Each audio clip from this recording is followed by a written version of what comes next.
I think that's the leader that's right up there too, dude. We're all catching up. Oh, shit. There goes another. Holy shit, dude. This is the fucking battle for P1 right here.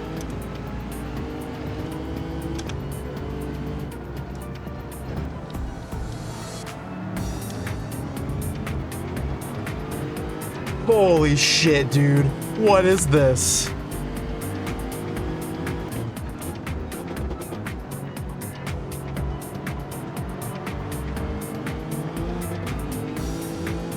Oh, fuck.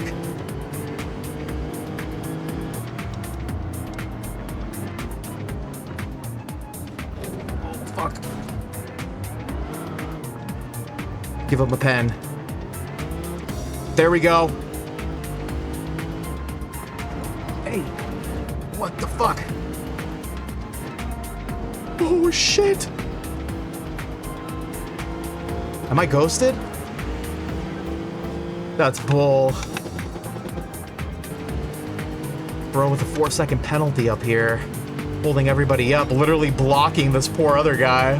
The fuck is that about?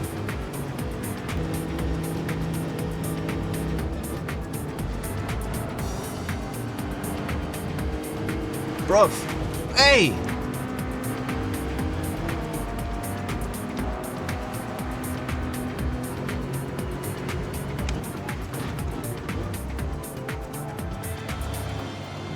Dude, this Chirinos dude is being a real fucking prick. What is... That's fucking unbelievable. What an unbelievable end to our race, guys. Truly unbelievable. Filthy driving. Truly was gonna be a fucking amazing race. Hello everyone, and welcome to another Gran Turismo race recap video. And guys, this one will hopefully be the first of many very special race recaps, because we are officially starting off the 2025 Gran Turismo World Frickin' Series, kicking it off with the Manufacturers Cup here. Guys, can you tell that I'm like actually legitimately jazzed about this shiz? I know I complain about sport mode a lot and the shenanigans that goes along with it. I know we all have our gripes with sport mode and Gran Turismo, but I love it. I love grinding my DR out. I love doing the daily races. I love all the exhibition cups. And I love how it all finally culminates in this giant tournament here, where truly the average Joe truly does have the potential to grind out a good season, put in some good races, get enough points, and qualify for the live event to race against some Gran Turismo royalty. So that is what we're competing for here today, guys. First race of this Manufacturers Cup. We went Lexus again, mainly just because I felt like we had a good exhibition cup last time, and I feel like a lot of people actually don't like driving this car, so I just felt like the competition maybe would have been a little lighter. And actually starting off with the same exact race that we ended the exhibition cup on, 5 laps around the Nürburgring with truly dynamic weather, so every race is different. Unfortunately for us, we were only able to get one time slot in the last one. Speaking of the time slots, actually, they moved them back for where I'm at. They're 5, 7, and 9 p.m. now, which actually works out way better for me. Should definitely be able to at least get one race in on all these days, if not more. But yeah, starting it off, dynamic weather. I was really hoping for a dry race because we qualified in P4 for this one. Now, we usually do not qualify well at all. We're actually been qualifying in the very back, it seems, for most of these cup races. So today we had some pace for some reason, and I was really hoping that it was just going to be a dry race. There was one mandatory pit stop here. I wanted to make it on lap 2 and just race my own race, hopefully outpace everybody behind me, maybe pick up a spot or 2 from those in front, which, look at that, would be a podium, possibly a win. But unfortunately, there was a weather system that came in, and I think ultimately I ended up putting the wrong tires on at the end of the day. But there were a lot of things that happened this race that were completely out of our control. I really feel in my heart that we raced a beautiful race, so much potential in it. We did everything that we were supposed to do, and but you guys know how racing is in sim racing. Sometimes it just all falls apart for no good reason at all, and that's what kind of happens to us in this one. So we will pick it up a little bit later, in about a lap and a half, it would take a little while for the rain to kick in and for stuff to finally start going crazy. A little more than halfway through the second lap here, the rain really does start to come down a little bit, and we're starting to get some yellow flags out there. I believe everybody did decide to stay out for this lap, so we all saw the weather radar, we all saw it was going to start pouring, and I knew I was going to have a tough lap in front of me. So we do have our TC cranked all the way up at this point, because driving in the rain with the right set of tires for me already is a hard challenge, but driving in the rain with racing slicks on, especially through the Nürburgring, it's probably damn near impossible for someone like me. One of the more difficult things that I'd have to do in Gran Turismo, as you can see here, are starting to lose a little bit of grip now. If you look at that moisture meter on the bottom left, we are approaching, if not, we're already in intermediate territories here, so everybody needs to be super, super careful. And it's not going to be long from here that we're going to have our first casualty, a bunch of water starting to kick up off of the tails of the cars. And unfortunately for Allegedly here, he is allegedly going to spin out and allegedly end up into the barrier. Luckily, again, we have light damage in these cup races, so he would be able to recover. That would be devastating in a heavy damage race. Your race would be done. But luckily for him, he will be able to recover from that. And again, all of us driving pretty slow right now because we're just trying to survive the lap. But we are in a podium now. This is exactly what we wanted to do, just drive safe and have a couple people get picked off here and there. And we are approaching the end of the lap now. Most of the danger is out of the way. So all we need to do is survive, which we do end up doing. We survived that wet lap. I'm like stoked at this point. That's a big feat for me. We usually don't end up surviving that wet lap. And at this point, I had a decision to make on whether to put the intermediates on or the wets. And ultimately, I put the wets on, and I think it was the wrong decision to make. The race never really evolved into fully wet conditions, even though it really looked like it. I don't understand these weather systems sometimes. I guess it really is kind of truly dynamic, because it really looked like it was going to pour and it was coming in quick. And we saw earlier the track was getting soaked. It was wet. People were spinning out. But now at the start finish by the pits at the beginning of the lap, it's basically completely dry here. And I could have stayed out on my hard tires at this point in the track, which is really detrimental to us now, because we spend basically a good half of this lap destroying our wet tires, which would really come back to bite us in the butt at the end of this race. We really should have put those intermediates on. Into the Nordschleife for the third time in this one. We are getting pressure from a P5 behind us, and would you take a look at who it is? It is Allegedly. How the hell was he able to catch back up to us after he spun out? I don't know. He must just have incredible pace. I think it also goes to show just how much of a wild card the rain can be. It really does create opportunities for all sorts of things to happen, as he is easily going to be able to make the pass on us. I also think that this is also showing the speed difference between the wet tires and intermediate tires at this stage in the race. I don't think he was that much faster than us. I think the track is just not really wet enough for our tires.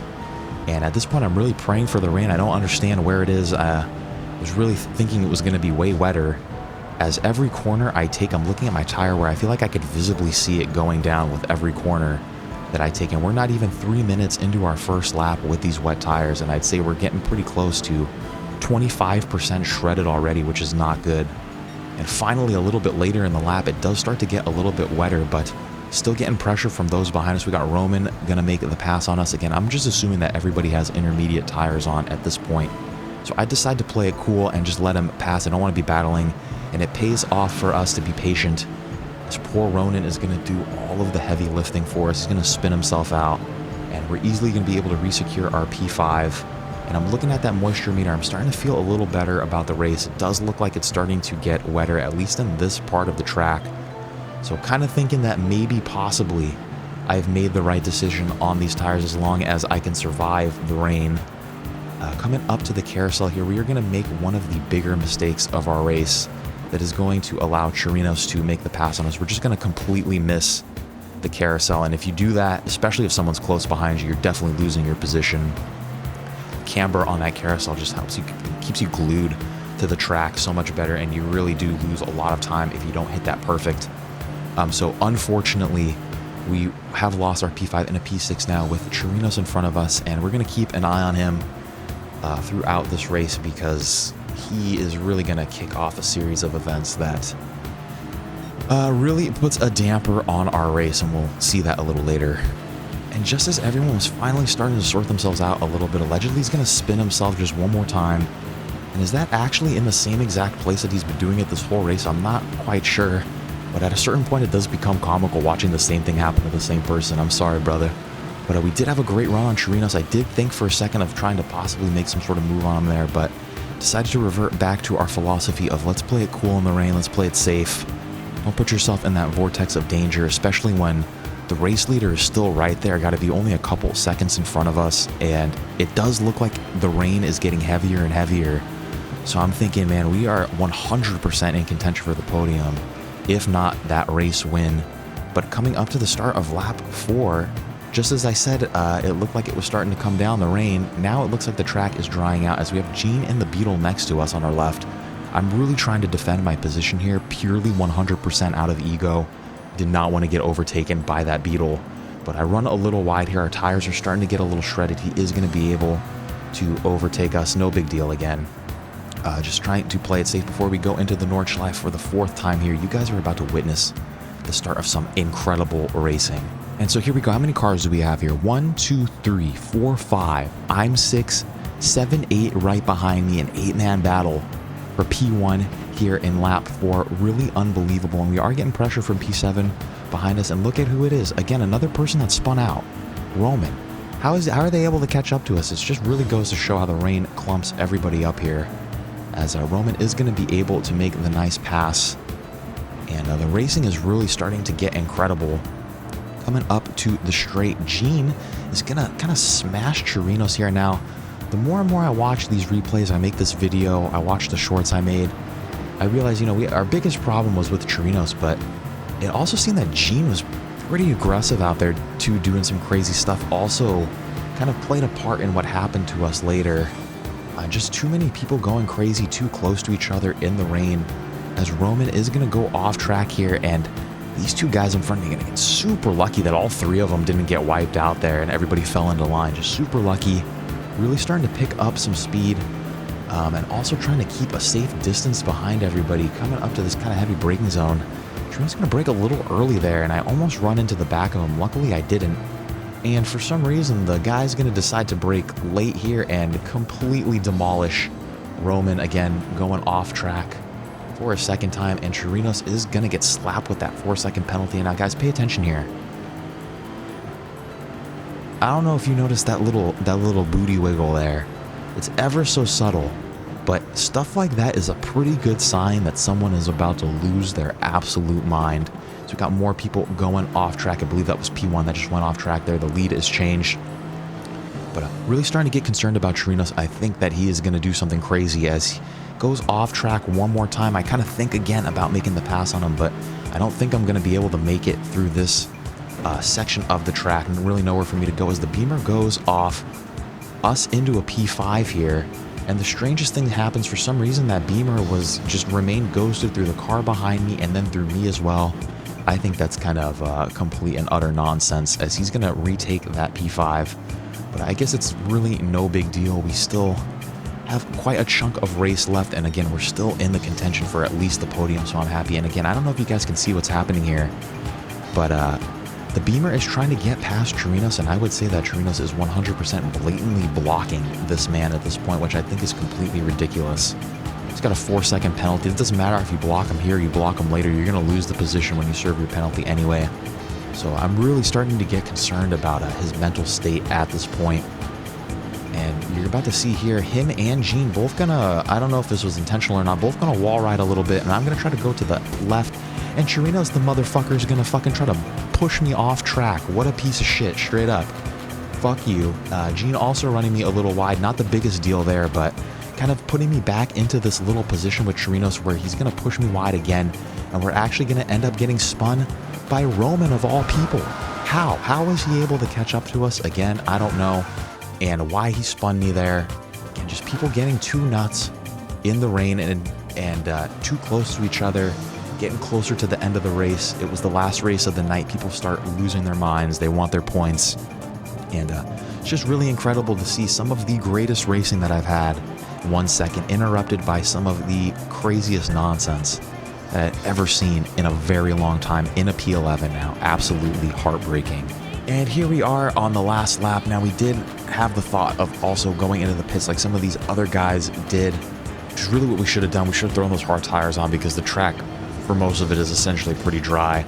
But just after getting spun out and losing so much time, I didn't want to lose any more in the pits. I'm like looking at my tire wear here, a little bit below 50%. I thought maybe, just maybe, possibly, if I keep the car in the wet parts of the track, which ends up being incredibly difficult at this point. It's like the complete opposite line of what you want to take. But I thought maybe if I could keep it in the wet, maybe we'd be able to have the tires survive. Maybe we wouldn't have to pit, but it became very clear really quick that we made the wrong decision. We're shredding everything up and there was no getting around it. So we're going to do our best to maintain our position here, but basically the race really starts falling apart for us. I've picked a few select corners of some big mishaps to show you guys. Here's really the first one. Look at that tire wear. They're completely fried, dude. This car doesn't want to turn anymore. And just going to actually wait up for Mysterio to pass us. And Mysterio, I don't know if you guys remember because it has been a crazy race, but Mysterio was the pole sitter. He was freaking P1. He's supposed to be the fastest guy out there. But instead, he's bumming it back here. P9 now, but he's making his way through the track. I'm pretty sure he has those hard tires on because look how fast he's going. But look at that. He's bumming it back here with us. Here comes another one. We're going to pull a Chirinos here and almost do a wall ride. And we are just going to let Avila go. I'm not going to let him go. He's going to go past. It's not like I let him go. It's not like I was like, oh, our car doesn't work anymore, basically. And here's how I know that Mysterio did have the hard tires on. There he is, obviously catching a little too much of the wet there, most likely, and spinning himself out. So somehow we are, we're still gaining positions. We get one here, lose one here, somehow still in the top 10. Are we going to be able to hit this carousel? Absolutely no way. Again, like our car just doesn't work at this point, and it's not fun to drive anymore. It's actually embarrassing and saddening. It's really hurting my heart. And I'm gonna gain a position and lose one here as the motherfucker Chirinos. Yeah, I'm gonna say it, dude. He just decides to leave the race. Of course it's him that leaves the race, right? It's always that dude that ruins it for everybody that decides to just leave. Like, maybe you shouldn't have even have raced tonight in the first place, man. Maybe everybody's nights would have been a little bit better, huh?